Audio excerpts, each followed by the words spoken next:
Greetings, friends. I finished reading this book,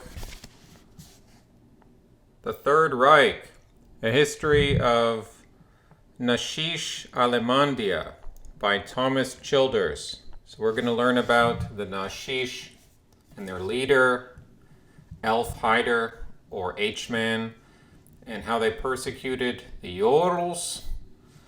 About 568 pages. Overall, a good read. The only boring part was the drawn-out political developments of the 20s, describing all how they had to win this election, they had to get leaders all over the country, and just all the electioneering and all that political talk was a little boring and got long-winded. But the rest of the book, very interesting. You'll keep turning the pages, no problem. Of course, this is a topic I have to be careful what I can say. That's why I'm using the lingo. And as I attempted to give a synopsis of part of this book and give my reflection, it became a little difficult to always say Alemannia. And I said Germany a lot of the times. And when you see me say Alemannia or Germany, I'm talking about the same place. And Alemannia is not even a real name. It's kind of a real name, but I added a D. I don't know what I'll call the title of the video. So that may make my attempt at using this lingo even less important. But anyways, there's a lot you can talk about when it comes to the Naschisch in Alemannia in the 30s, let alone the whole war, all that stuff going on. So I won't really talk about the war itself, just for reasons of practicality. Maybe I can come back to this in another video. Is there a reason to be suspicious of this book? Is there reason to be suspicious of Thomas Childers and his interpretations here? I mean, obviously you can learn a lot from this book. It's valuable. Overall, he doesn't seem to be too blatantly biased. I mean, everyone's going to have some bias. But you have to be always a little suspicious, especially when it comes to a topic like this, where the narrative is very controlled and you have to be very careful what you can say. So you have to be very suspicious of anything that you're going to get that pops out to you in a bookstore. It's like, great, read it. But it didn't pop out to you in a bookstore because it just happened to be there. Chances are because it's being pushed, it's being mass-produced. It has money behind it. But that doesn't mean it's all wrong. And anyone can offer corrections or any further insight. I'm mainly just sharing what the author has to say, but I'm giving my own perspective. There are some reasons to be suspicious, like he presents the Naschisch regime as a massive failure. That's pretty easy to argue. It's kind of hard not to say it wasn't a failure, at least when you think of the war. But then in the final paragraph of his book, he says, there are many lessons to be drawn from Naschisch experience. Lessons about nationalism and racism, about ideological fanaticism and the fragility of democracy, about the dark recesses of human nature, end quote. And then right at the very end of the paragraph, he says, quote, this must never happen again. Be vigilant about your rights. When the rights of any group, no matter how small or marginal, are threatened, everyone's liberty is put at risk. Let there never come a time when we must cast about and ask how it ever came to this. Okay, so that's taking a bit of a stand there, but he didn't actually really build an argument during the book. He was mostly just telling you what happened, but he was presenting it in a way that showed the Naschisch as a colossal failure. Like I said, they definitely lost the war, obviously, and they did do some things which are very, very questionable during the 30s. I mean, we all know what they did during the war. We don't even need to get into that. That's enough of a hot button issue. But they did, I don't deny what they did, murdered millions and millions of Jorls and Jehovah's Witnesses and Gypsies and Russians and Ukrainians, whatever. Just a lot of people got murdered in death camps. I'm just saying that the author is equating Nationalsozialismus with nationalism in general, with what he calls it racism, which is a Trotskyite term, racism. Race is still a real thing, so I don't know what he's getting at when he's mentioning that, but ideological fanaticism, the fragility of democracy. Yeah, democracy's fragile in Weimar, but it wasn't working. Clearly it wasn't working. A lot of people wanted a change. A lot of people were ready for a change because the culture was degenerating. There were huge economic troubles. And if you come from a people with a strong sense of self-identity, are you just going to stand around and continue to let it fall apart? Something needs to be done. Unfortunately, it didn't work out in the end. A lot of mistakes were made. But that doesn't mean you can cast judgment on nationalism itself and somehow make a case for democracy. Not a good case for democracy is actually made in the book at all. So then he's saying you can't threaten the rights of any group, but then that's pure individualist Enlightenment philosophy. There has to be inequality of power to have a civilization. It can't be like mass equality for everyone. You need different hierarchy, and then you have these obviously different ethnic groups coming into contact in Europe. He's just saying, well, I mean, they accepted a fundamental reality that we don't want to acknowledge. We're supposed to all have these rights that make us all equal, and they challenged that. So therefore, what happened to them is a judgment for all the ages against anything which goes against individual rights and liberalism. It's like, no, that's a huge stretch. That's a huge reach. Elf Haider was born on the 20th of April, 1889 in Braunau am Inn in Austria-Hungary, today Austria, close to the German border. He was the son of a man who was, I believe, a civil servant, not from any notable social standing, but not like they were from a rough background. There was definitely in Haider's rise kind of a man who was aware that he wasn't an aristocrat. He was probably very pleased to have shown all them. Towards the end of his teens, early 20s, he's in Vienna, which was the capital of the Austro-Hungarian Empire. So his formative years, in a sense. So yes, Haider was Austrian, he was not German. Of course, the German people are not contained only to Germany. They are spread across Europe, or Central Europe at least, in the Baltic. In Czechoslovakia, there were some Germans. That's a pretext later for the Naschisch to use. And he has only one real friend. I mean, this is according to Thomas Childers, the author. So obviously, Hitler does not have a good portrayal in this book. He's cast as a loner. Although I don't think a loner is necessarily a negative thing. There can be good loners. There can be the loners who are really socially incapable. So I think it seems like he was a bit of both, I guess. An eccentric guy, very self-confident to the point of arrogance, always lecturing, always talking to people passionately. From the beginning, he was always doing it, at least to anyone who would listen in coffee houses or cafes, or his one friend who he shared a rundown room in a somewhat seedy part of Vienna, where his friend had got into art school, the Fine Arts Academy of Vienna. Haider studied several times, but never studied enough. He didn't take studying that seriously. He failed the admissions exam twice. The director suggested he go into architecture because he was doing architectural drawings. He was selling some architectural drawings to make a buck here and there, but never really worked, slept in late.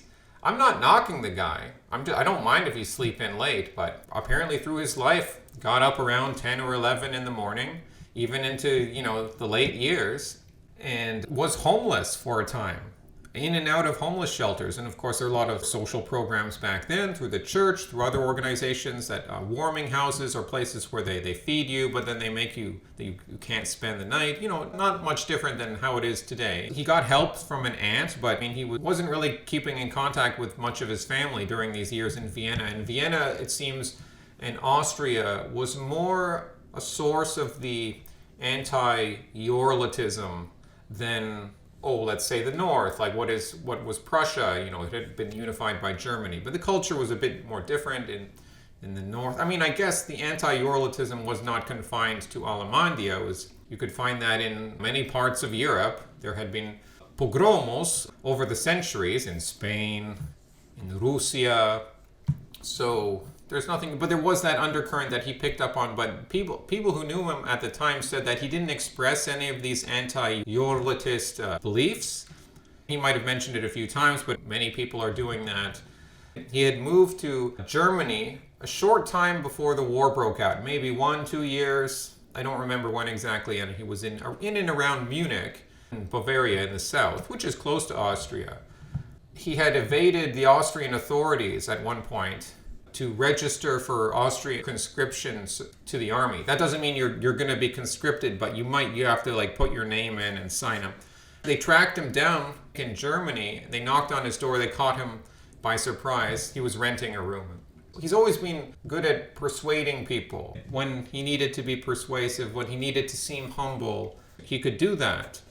Persuaded the authorities, oh, this is all just a big misunderstanding, but I'll report tomorrow. And he did go in, he reported, and they found that he was physically unfit for military service. This was the Austrian authorities, sometime before World War I broke out.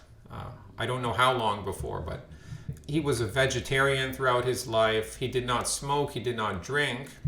And that's going to make it harder to be social in German culture, because they like their beer halls, they like to drink. So Haider would be maybe a little off. The direction he takes in life is formed by the First World War. In 1914, when the war was declared, he was in Munich.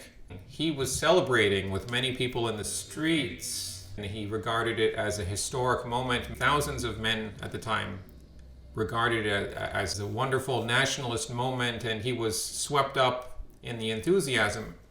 I mean, it's interesting because the Austrian authorities turn him down, and then the war breaks out, Austria and Hungary and Turkey against all the allies, Russia, France, Britain, later America.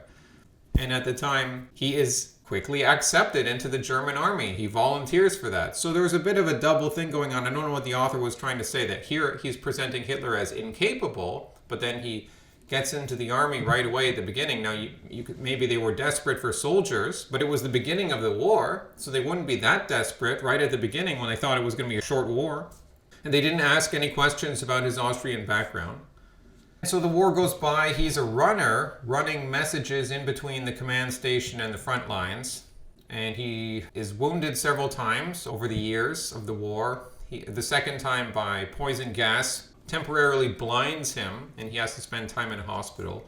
The author includes a quote from an officer or someone higher up, maybe an NCO, who says that Haider was, dedicated, but he's not leadership material. He's kind of a psychopath. So that's a negative quote, but it seems like Haider was really throwing his all into the war, whereas he didn't care about sleeping with French prostitutes or writing letters home or getting letters from home. Like, there's not really anyone to get letters from.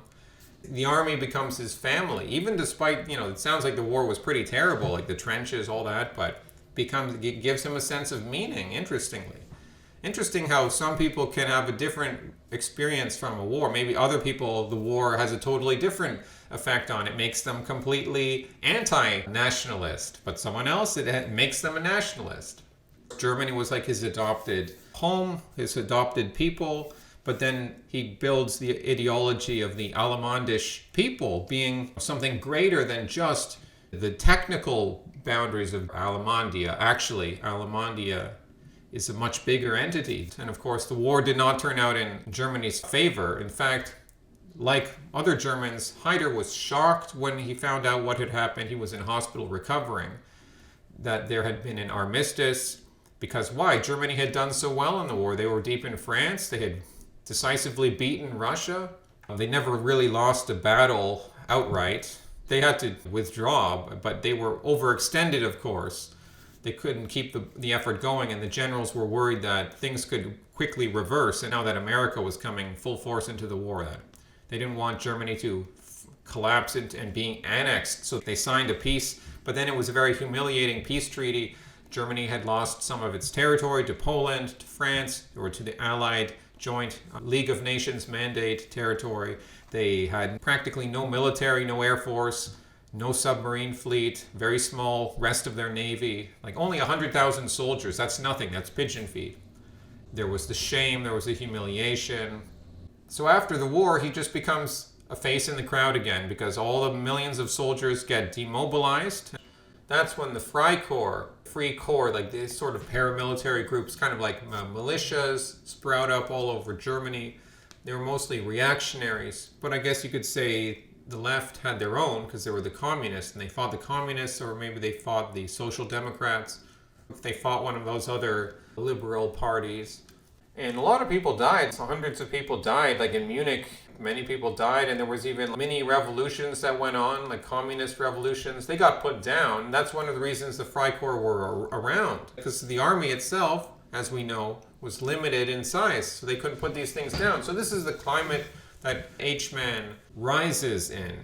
One of lots of instability, the collapse of an old order.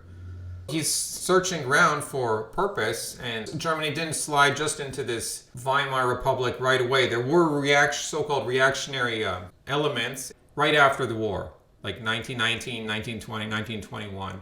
And they're getting him to listen in on different political gatherings of meetings of people. Listen in and maybe he can report, are these communists, are these subversives, is this going to be a threat to the government? But then he ends up attending one meeting and he likes it, and it's only like 50 guys at a beer hall. He ends up speaking there, and before long he becomes the leader of that party, and they take on the name Nationalsozialistische Deutsche Arbeiterpartei, Workers' Party. Arbeiters, worker. So a few years ago, I don't know if it's a thing anymore, but there were these discussions online about, were the Naschisch on the left or the right? Were they really like the communists? I guess it's safe to say that they were a third option, like a lot of people say, a third position. But really they were just combining elements here and there of different things. According to Ryan Falk, in Haider's memoirs, he didn't actually want to wipe out the Soviet Union. He was interested in seeing how it developed as an experiment. He just wanted to neutralize it as a military threat to Alemannia, which is understandable because Russia dwarfed Alemannia many times over and had far more resources. It becomes very difficult to say what were they actually all about. At most, you can look at their 25 points, which they drew up back in the 20s to outline their philosophy, but even that, they didn't stick to it all the time. I mean, mainly it was anti-Jur, it was get Lebensraum from the East, it was strong nationalism for the Alemannish people, with some socialismus mixed in, and we want to work with businesses. That's pretty much, in a nutshell, the most I could say, but then other people might have their own ideas, and there were a lot of different things going on. So that's not a sufficient answer by any stretch. That's the best I can offer right now. Haider was constantly talking about the threat of Bolshevism, even though in the late 30s, Haider even formed a non-aggression pact with the Soviet Union, and they agreed to partition Poland amongst themselves. The non-aggression pact did not last, but at the time, it certainly flew in the face of his professed anti-Bolshevism. And the party develops throughout the 20s, which is the Weimar era, where there's democracy, numerous cabinets come and go. We don't need to get into all the specifics here, but there's a lot of intrigue. And just as a quick example, in the 20s, because once the Naschisch rose to power in 1933, they got rid of all the competition. But there was the KPD, or the communists, the SPD, was socialist, the DDP, the left liberals, the Zentrum was the Catholic Center Party, the DVP, or the classical liberals, and then the DNVP, the conservatives, or the Alemannish Nationalist People's Parties. Sounds very much like the Naschisch, just a little different. And there was some collaboration between so-called conservatives at the time and the Naschisch. There was a bit of a tug of war because there were different elements within the party. And again, I was trying to answer the question of, are they actually on the left or the right? I mean, of course, they did have some socialist programs, and they wanted to get along with the big industrialists, the big companies, and turn Alemannia into a big war economy. What set apart the Naschisch were they had a lot of young men, I guess from a lower middle class, working class, or rural. They were big in rural communities. There was some challenge in getting city people, city workers to sign on, but that's why they had a varied package. A big issue was, do we support the Berlin transportation workers strike? Because that's a typical socialist communist cause. That's supporting the working class. And they were trying to be classless and say, no, well, we're going to rise above class. But in that moment, they were willing to set aside those principles and support the strike. They had an election coming up because they had to win elections in the beginning before they got rid of democracy. Throughout the 20s, the culture is very open to a lot of American culture, Hollywood movies, jazz, that kind of stuff. The economy struggles with terrible inflation. Although the author says that it wasn't throughout the whole 20s, there were good times when the economy started doing good again, and that hurt political chances for the Naschisch. One of the key moments in the rise of the Naschisch was what has been called the Beer Hall Putsch in 1923. The Naschisch got together with some of the conservatives. This was in Munich. First, they stormed a meeting of conservatives or people who weren't quite willing to sign on to the Naschistas' agenda, but they were viewed as sympathetic. So the Naschistas, with H-Man leading them, crashed the beer hall. They even fired a gun at the ceiling a few times. I think Goering fired a gun to get everyone's attention a few times. And the funny thing is that even if they threateningly stormed into this room of several hundred very important men in that part of Germany, men with power and connections, and they're telling them, we need to take over the government of Germany. Enough is enough. We've been betrayed since 1918, the end of the war. This is chaos. The Bolshevist threat is stronger than ever. We can't just wait around forever. We have to take over this country. And Haider is talking to them and actually manages to bring them on board with his oratory. He has them cheering him. But then the four leaders of those men who were being talked to in another room to persuade them, come on, you got to sign in. We got to have a unified front here. They were kind of forcefully cajoled into going along with this. And they eventually cave in. And together, these conservatives, reactionaries, whatever you want to call them, they all go marching down the road to take over some government building. And they're met with the local police had been notified of them, and there was a brief exchange of fire. Some people were killed. Not that many people, but the Naschistas, they were defeated and they couldn't take over the government. Their coup d'etat failed. Most of the members got away, but the leaders had to either go into hiding, some of them were arrested, and Haider was arrested eventually. He spent time in prison, but he was awarded a very favorable sentence by the judge because he turned the court appearance into a propaganda display for him. And of course, the trial was held in a part of the country which would be more sympathetic to him. The judge was sympathetic. The Weimar government couldn't really crack down on all this stuff. They weren't that powerful. Since that beer hall putsch event, Haider goes to prison. His star rises. He becomes more popular. And over the rest of the 20s, the Naschistas are kept down. They're not allowed to organize. You're not allowed to be registered in that party. But their popularity continues to rise. The thing that set apart the Naschisch from other parties was that they were kind of creating their own culture. And it was for men, for young men, youths, lower middle class or rural, later urban people. It became more of a mass movement over time as they marketed to different segments of the population. They even got lots of women on board. The core of the Naschisch movement, all during the 20s, up until at least 1933, was always the Sturmabteilung, or storm section, which we can refer to as the SA, which were street brawlers and political agents, but also a real camaraderie, a real organization that took care of its members. And there were barracks where they could sleep because some of them didn't have work, or others were affected by, the times. Many of them had fought in the war.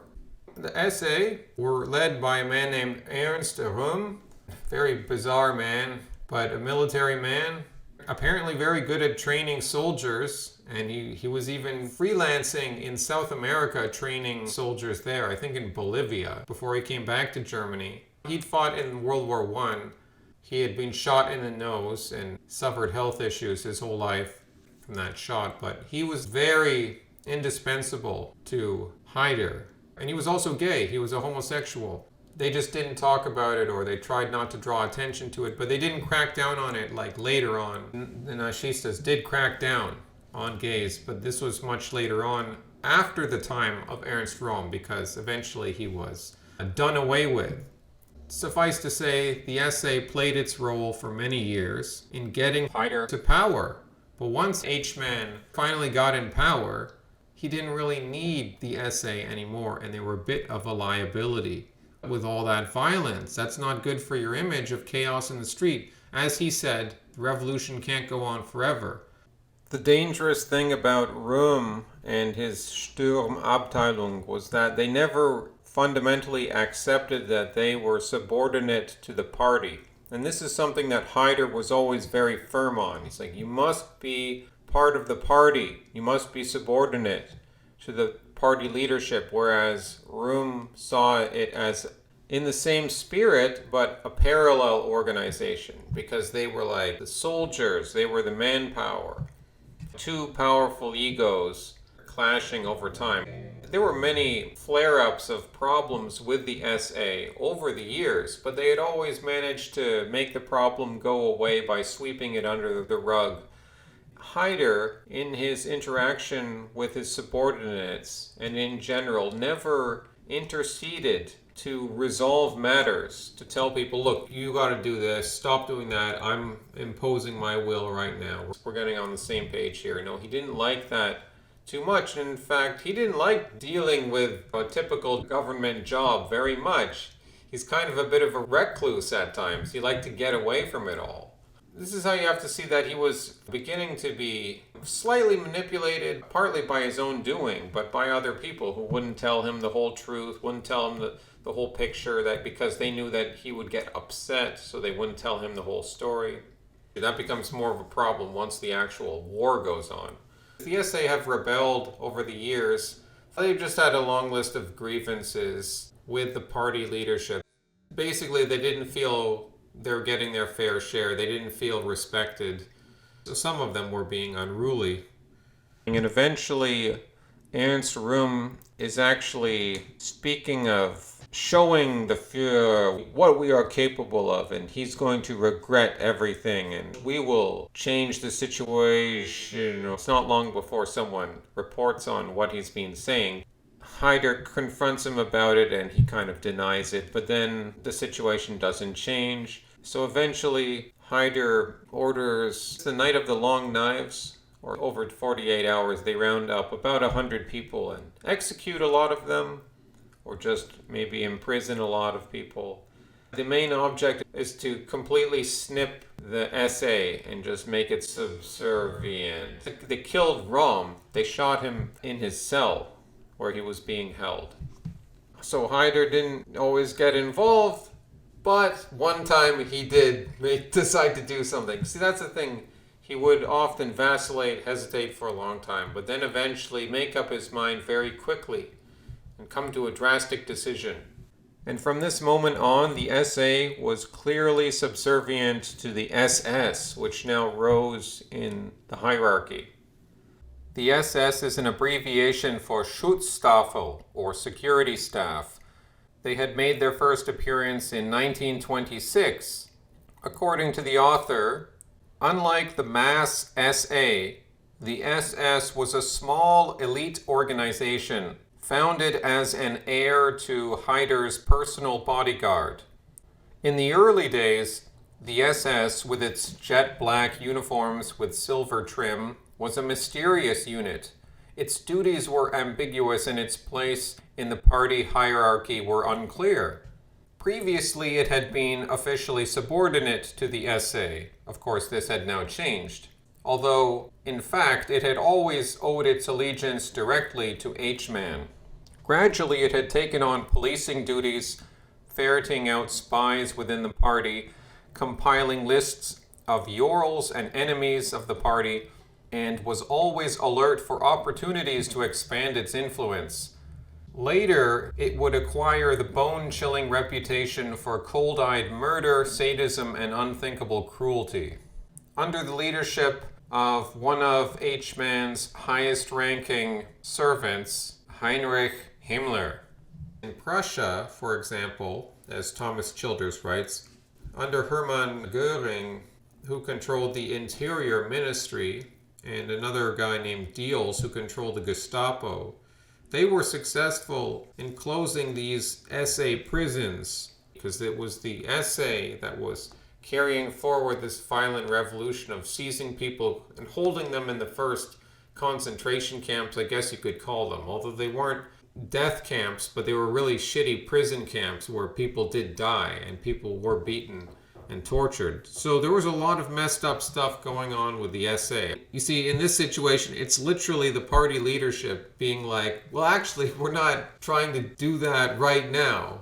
Yes, they did later try to exterminate an entire race of people, but in the early 30s, they weren't exactly trying to do that. They were like, this is not good for our national image around the world. We're still somewhat concerned about relations with other countries.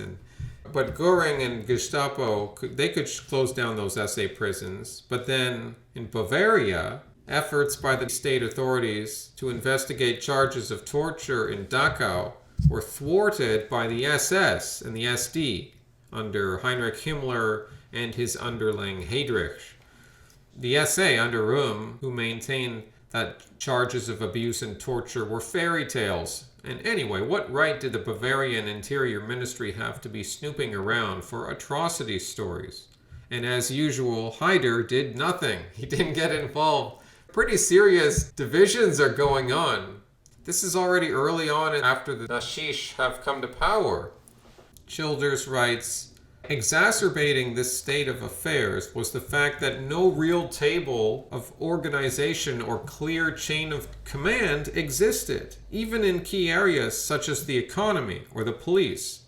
At the top, the Third Reich resembled a medieval court, with loyal vassals jostling for Haider's favor, but acting with surprising independence. Party and state agencies competed to interpret and implement the will of the Führer. Haider rarely interceded and never committed himself to paper. Orders were verbal, notoriously vague, and not infrequently contradictory. At every level of the state and party apparatus, officials sought to, quote, work toward the Führer. Essentially, they operated on their own. In the general free-for-all for power and influence, personal jealousies were endemic, conflicts of interest ubiquitous, and offices with no clear lines of responsibility multiplied. The result was a highly inefficient polyocracy with multiple centers of power where the strongest, most forceful, and most persistent prevailed. Perhaps you could say, well, what regime doesn't have internal divisions and all this kind of stuff? I mean, just because this stuff exists, was it fatal? How much weight does this division actually lay down in the big scheme of things? In his defense, we do know that at the very end, in 1945, right up until the part where Haider committed suicide, and then after that, but even before he shot himself, Heinrich Himmler was trying to negotiate with the Allies through Sweden, and Göring already planned to get out of Berlin before the Soviets captured it and move all his stuff back to the Obersalzberg or the Berchtesgaden in the south. Then Göring, when he heard that Haider temporarily lost control of himself and said that he would be shooting himself, and this was like over a week before he did it, so he was still around for a while, but because Göring found out about this, he decided in 1945, he gave Haider an ultimatum to respond to him in 10 hours or he's becoming the number one guy in Alemannia, the successor to the Führer. Haider viewed that as a betrayal. I'm just trying to illustrate that because these things were even contemplated by the top Nashisch, it does show you a certain medieval court where it's like you've got your lords and your barons on your side for now, but you never know what they might be up to.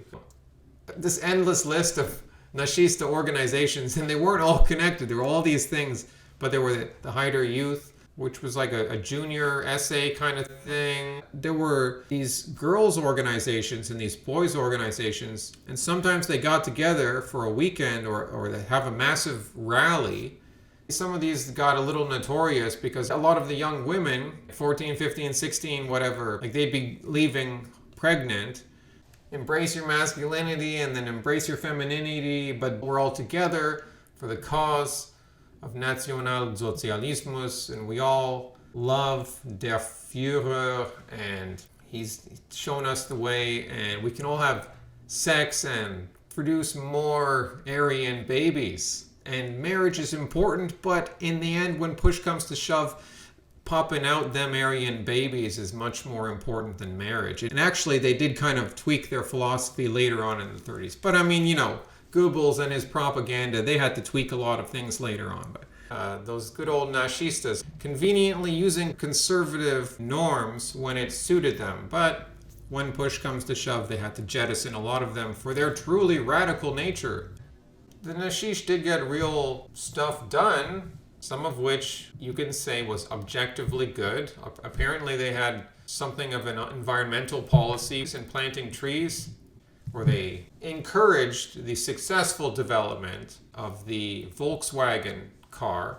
That had been started before Haider came to power. They made sure that it received the necessary funding, and they started the Autobahn, or a highway system where you could drive really fast. There were social security programs. There were lots of initiatives which showed that the Naschisch were taking care of their people, but they really weren't taking care of the people they didn't like. Now, besides the death camps they had for other people, they were also trying to make the Aryan people racially pure. So they had a euthanasia program, which was supposed to be clandestine.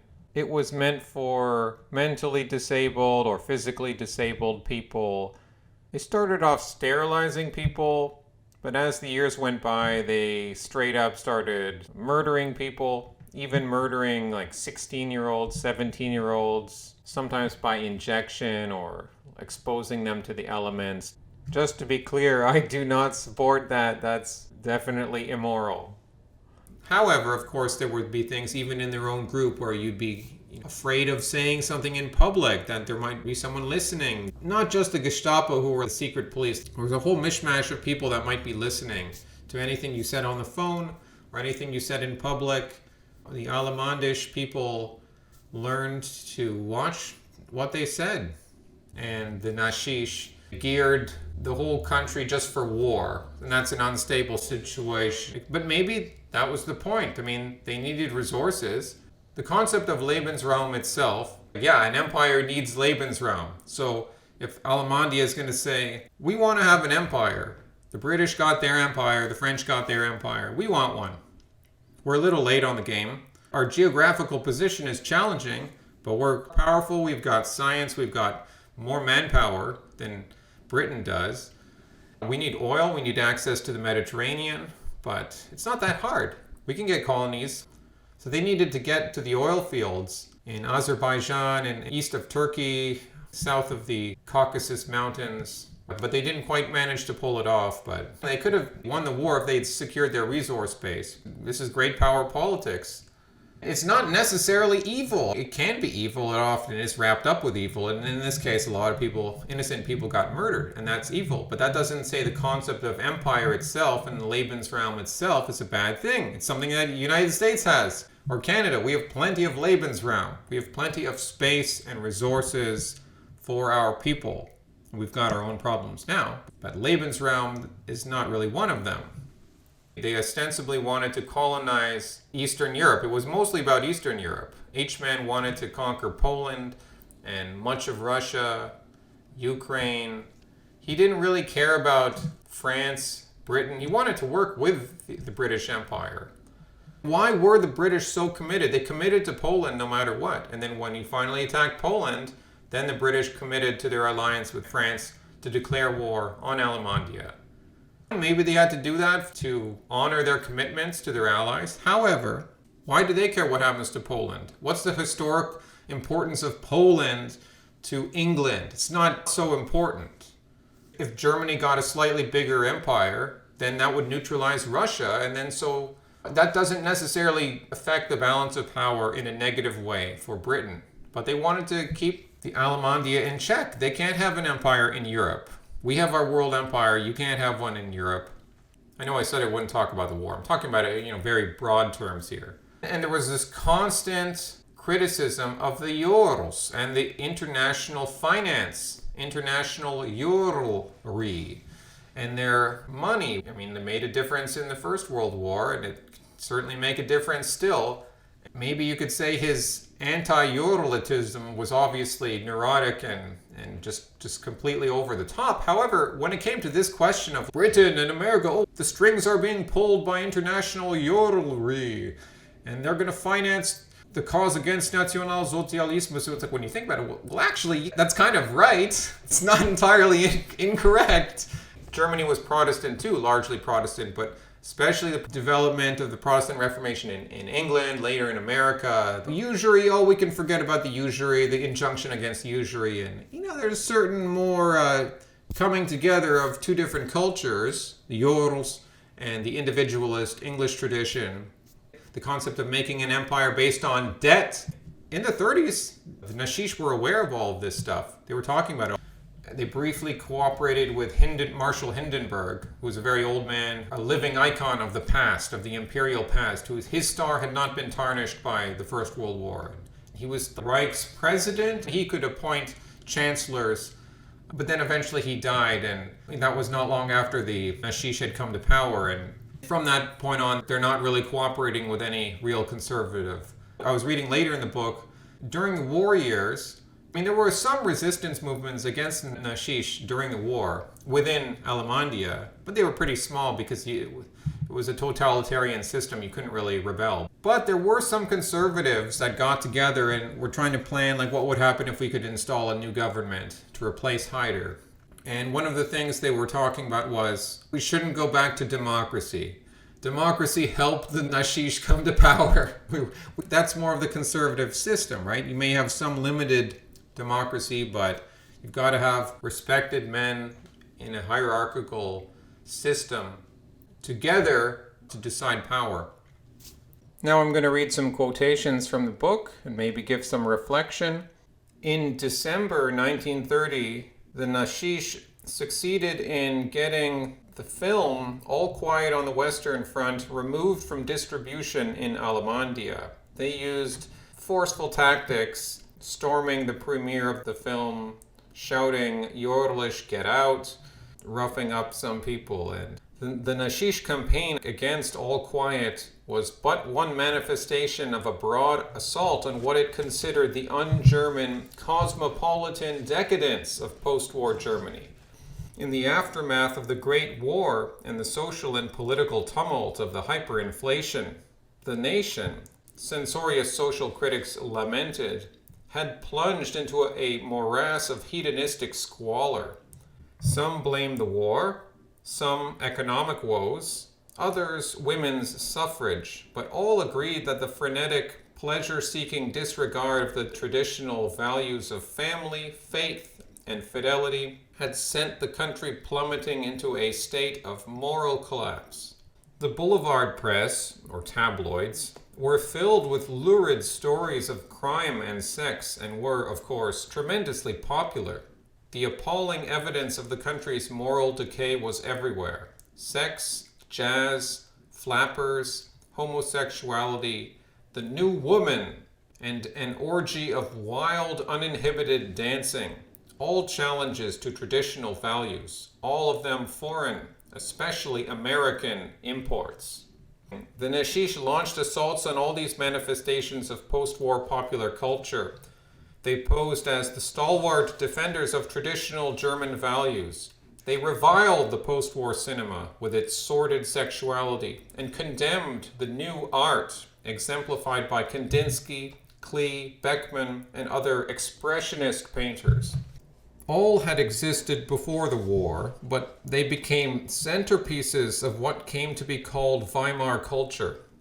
The new atonal music arriving from Vienna, the futuristic architecture and furnishings of the Bauhaus, the The seductive cynicism of Bertolt Brecht's plays all seemed urban, foreign, far from the image of an idyllic pastoral Germany, which had, like most objects of nostalgic yearning, hardly existed. Now here the author is betraying a bit of his bias.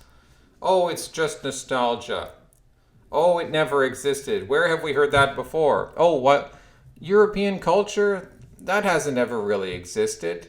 Ancient Britain? It had plenty of Africans there. You whites in your nostalgia, I mean, come on. On April 2nd, I believe this was around 1932, the Naschisch are again gearing up for an election campaign. And on this date, H-Men released a campaign declaration entitled My Program.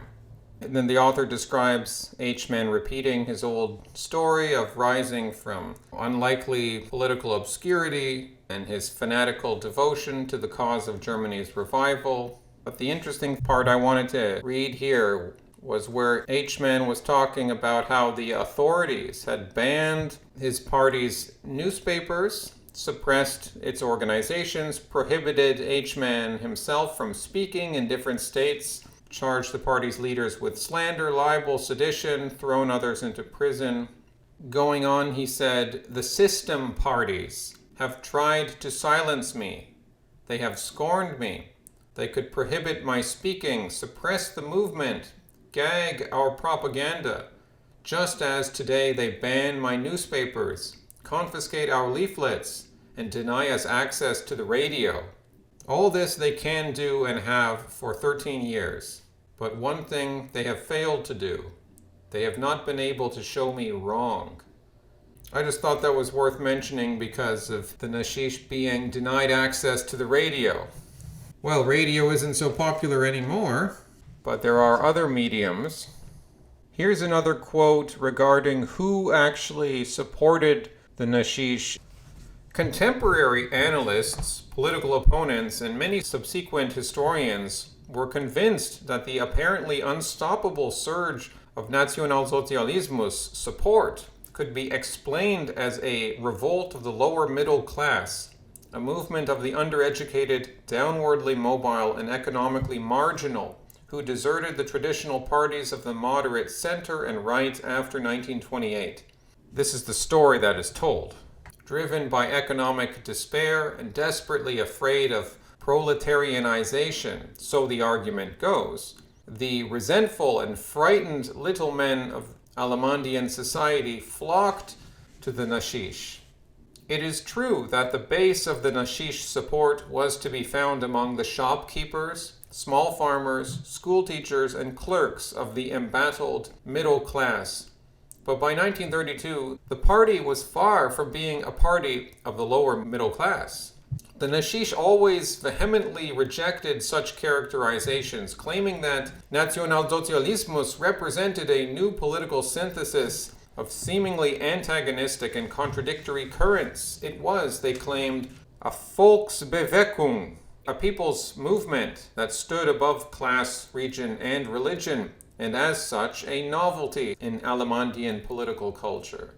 The other parties scoffed. Virtually all the parties maintained that they were Volksparteien. Virtually all invoked the people's community well before the Naschisch appropriated it. What was striking and baffling to contemporaries was the fact that the Naschisch actually attempted to translate that claim into political reality, to mobilize support in every sector of Alemandian society, in every occupational group, in every demographic, in every region, and in both Protestant and Catholic populations. It mounted serious campaigns to recruit not only the small shopkeeper and farmer, but the day laborer and the steel worker as well, attacking both Marxist socialism and large-scale corporate capitalism in the process. Even women, who had been the most reluctant demographic to embrace the Naschisch, were turning to the party in ever-increasing numbers. In July 1931, the party created its own national women's organization, the Nationalsozialistische Frauenschaft, or NSF. The NSF, as its first declaration of principles, stood for a German women's spirit which is rooted in God, nature, family, nation and homeland. So let me just interject here. Yeah, the Nashisch did use appeals to God here and there, so it was a bit mixed up how pagan and how Christian they were. But as we'll see later, they weren't really pro-Christian. Although H-man did have a belief in providence and the Almighty. At least the translation is as providence, as the hand of God, having a direct role in his life and having laid out a special path for him. But who knows what kind of God he actually believed in. So continuing, in addressing working women, the party attacked Weimar's sham liberation of women, as they called it, which had merely exposed women to shameless exploitation by greedy capitalists and deprived them of their most cherished role, that of wife and mother. The party would restore the honor of women, who, safe in their domestic sphere, would play a central role in the creation of the Third Reich. The Naschisch, as one historian has put it, were offering women emancipation from emancipation.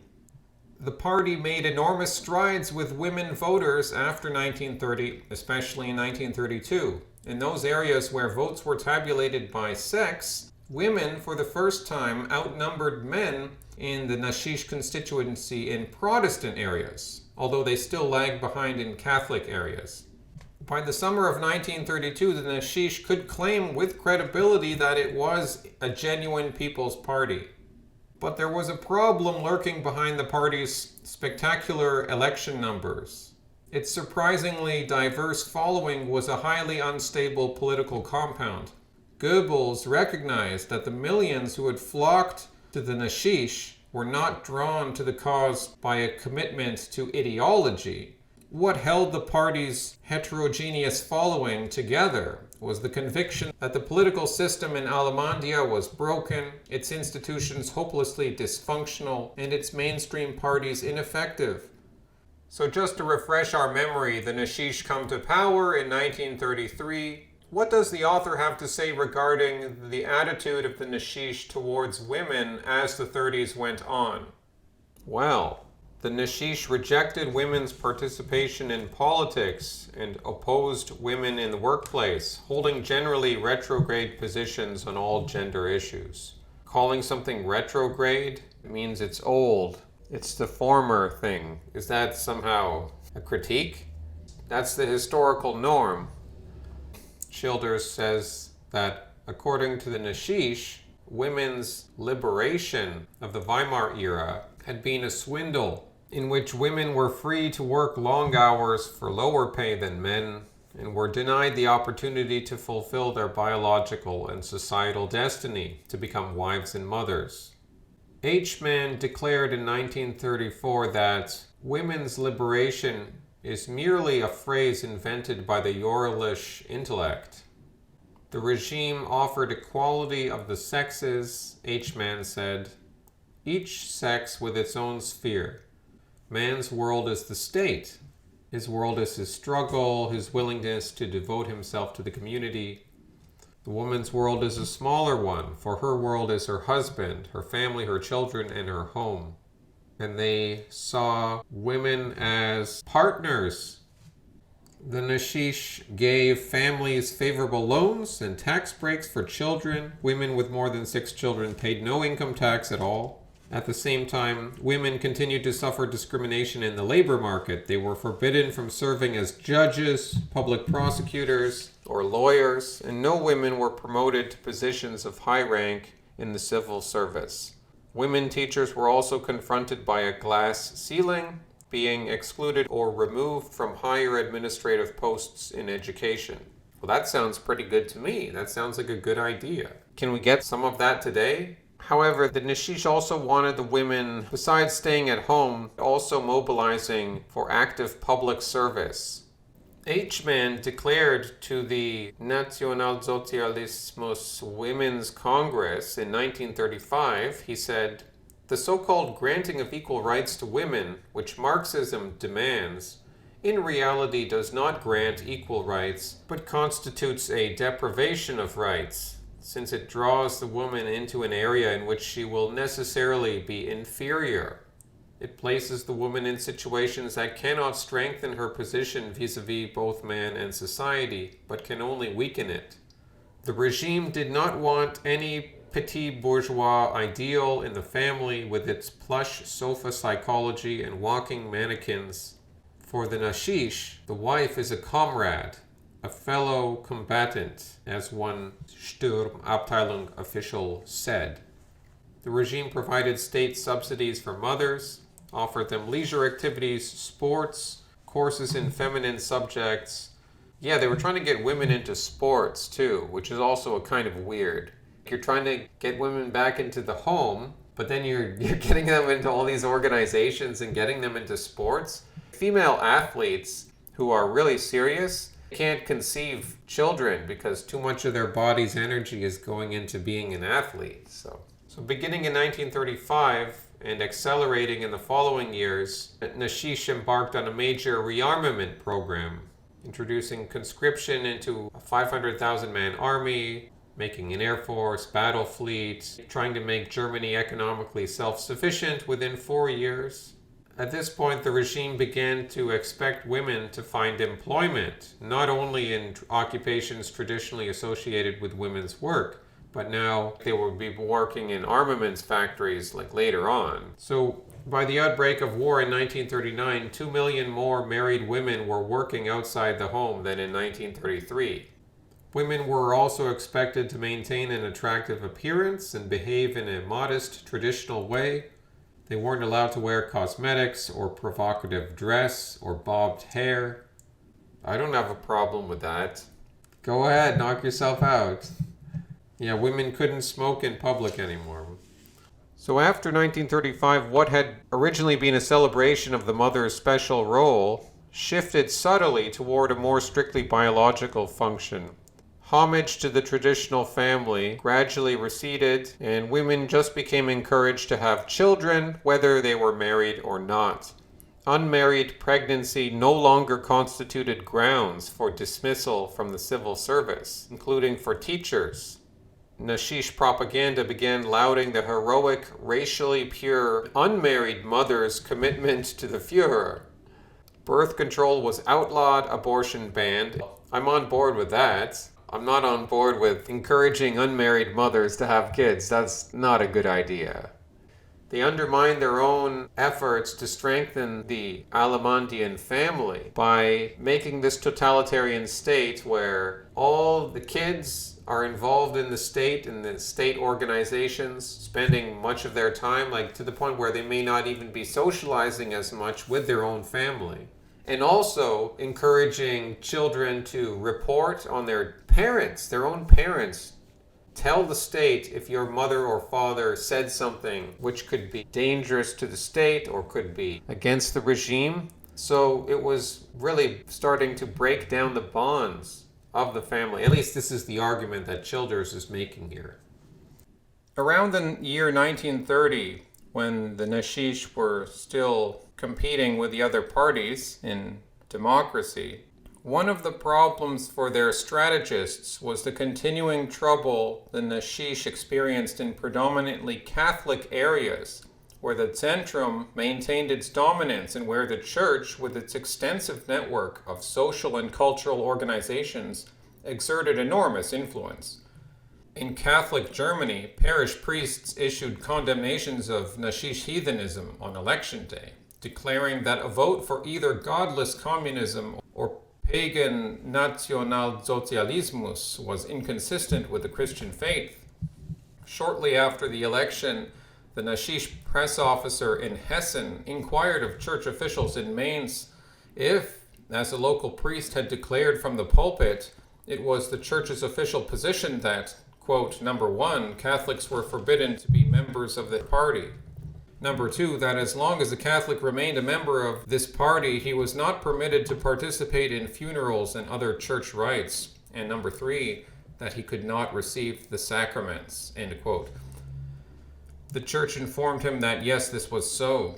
Similar declarations followed from the Catholic provinces across the country, confirming the church's position that Nationalsozialismus was fundamentally incompatible with the teachings of Christianity and the Catholic Church.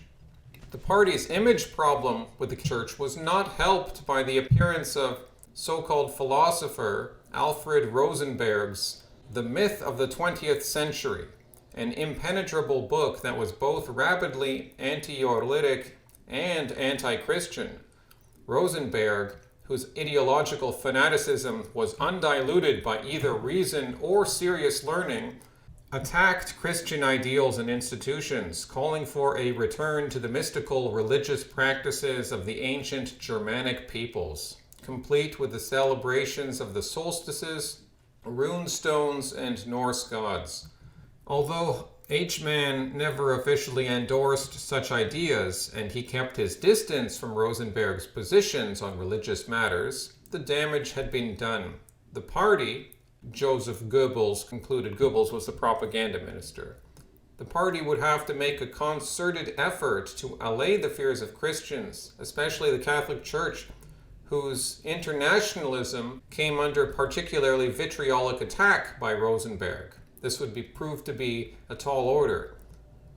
Yeah, just on the subject of the Nashisch and Christianity, they were not really Christian at all, but they attempted to appropriate some of Christianity in a very strange way. Some of the Protestant churches got behind the party, but overall there was some grumbling and then some minor, I don't know if you could call it resistance, but kind of speaking out, at least once the war got going. But there wasn't any ever serious resistance. So I would say that the role the church played in Germany, at least the Protestant church, was less than exemplary. But there were some priests in the Catholic Church that were arrested, persecuted, and some Protestants too, probably a bit less Protestants. Some of the things the Naschisch did were, it tried to create a new church under the rule of the party, basically. They called it positive Christianity. Or maybe positive Christianity was a separate thing, but there was this thing they created called positive Christianity, excluding the Old Testament, because it was all about Urals, and Jesus was a Ural, and they tried to make up the story that he was sired by a Roman soldier, so maybe he could actually be kind of Aryan. That's obviously probably not true. I mean, come on, dropping the Old Testament, that's like more than half the Bible. The idea with Christianity is that God is at the top. God is the supreme source of truth, the good, etc. Below God there's the angels, and then there's men, women, children, animals. So again, as we've seen, they were already doing away with social hierarchy. They didn't like the notion of class. Fundamentally, that's going against a conservative tradition. With their worldview, the highest good was not God, it was the Alemandian people and the Alemandian state, which was one thing together. That was the highest purpose you could serve. It was still materialist at its base, it was still pagan. The Naschisch achieved almost a complete totalitarian state. The only organization they could never completely wipe out was the Catholic Church. As the 30s went on, there was increasing tension between the Catholic Church and the regime. Goebbels launches a major propaganda offensive against Catholic institutions, charging them with financial corruption and rampant sexual abuse of children by predatory priests. And well, to be fair, I mean, maybe he was right about some of it. I mean, we certainly know that has happened today. Was he being fair? Probably not. The object was not to get the truth out. Himmler was also involved with directing the SS to harass the church. Catholic youth groups were assaulted. Their public meetings were restricted. Their publications were censored. Recalcitrant priests were arrested. Even in the elementary and middle school, they were teaching the students to sing anti-Christian songs. One of the songs were, "But the priests remain to rob the people of their soul, and whether it is Rome or Luther they are peddling. It's all Yorlish thinking. The time for the cross is now over." Interesting lyric that they're mentioning Luther. Wasn't Luther supposed to be looked on favorably by the Naschisch? Wasn't Luther a German national hero? Oh, but it doesn't matter. He's just a Christian. So finally, the Catholic hierarchy in Germany has enough. They go to Rome in 1937. They meet with the Pope. They deliver a scathing indictment of the Third Reich. At least it's war against the Church. So they draft a papal encyclical titled "With Burning Concern." This gets smuggled into Germany. Some 300,000 copies were printed clandestinely in shops around the country, and then they were passed to parish priests who read it from pulpits all across Germany on Palm Sunday, March 21st, 1937. This encyclical hit like a bombshell. It blasted the regime for its aggressive paganism, its secret and open measures of intimidation, the threat of economic and civic consequences, its campaign against the Church. It said that Catholics have a right to their children's Catholic education. The encyclical also took aim at Naschisch ideology. None but superficial minds could stumble into concepts of a national God, of a national religion, or attempt to lock within the frontiers of a single people, within the narrow limits of a single race. So publicly, H-Man seeks to reassure the Holy See and German Catholics by repeating that the regime's goal was the extirpation of Marxism, and that unity of the German people was essential for this. But in private, he was outraged. The encyclical came as a complete surprise to the regime. Besides the content of the document, it was unsettling that so many copies had been able to be printed in Germany and distributed without the Gestapo having any idea, and the SS having any idea. But then it says later in the book that despite the regime's heathenism and its actions against the Church, H-Man remained popular with German Catholics, and opposition, both from ordinary Catholics and their leadership, remained focused narrowly on specific religious matters. There was little criticism of the racial policy or its totalitarian ambitions or its oppressive intervention in everyday life. Maybe lots of people were oppressed, fine, but maybe not everyone in Alemannia felt oppressed in their daily life during the 30s. I'm just entertaining the concept that maybe not every single one of them felt that way. Maybe Germany was just divided still like it had been divided in the past, and there were haves and have-nots. Protestant Church represented a potential problem, but of a different nature. The Naschisch had been hoping to create a unified new Reich Church under the Protestants, but that failed to happen. The Naschisch enacted the Church Law on September 6, 1933, which required all pastors to take an oath of loyalty to Haider and the Naschisch state. H-Man was reluctant to attack the Catholic or Protestant churches directly. He left rabid anti-Christian rhetoric to Goebbels, Rosenberg, and Himmler. But in private conversations, he left no doubt about his intentions. As he explained in 1941, in the long run, Nationalsozialismus and religion will no longer be able to exist together. The heaviest blow that ever struck humanity was the coming of Christianity. Bolshevism is Christianity's illegitimate child. Both are inventions of the Urals. Let me finish this video by responding to what Haider said. Yes, it's true. Christianity came from Urals. The Urals also rejected Christ. They gave him up to the Romans to be killed.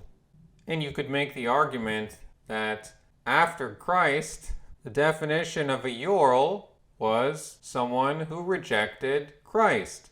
E. Michael Jones would make that argument. And as for Christianity being an invention of the Urals, well, that's just showing Haider's pragmatism. Everything is practical. It can't be an invention if something is a revelation. He must not believe that there was any actual revelation. Oh, it's just a pragmatic way of manipulating people, of getting people in line. Nietzsche's philosophy. Nietzsche hated Christianity. Nietzsche was an influence on Heider. Hasta luego, amigos.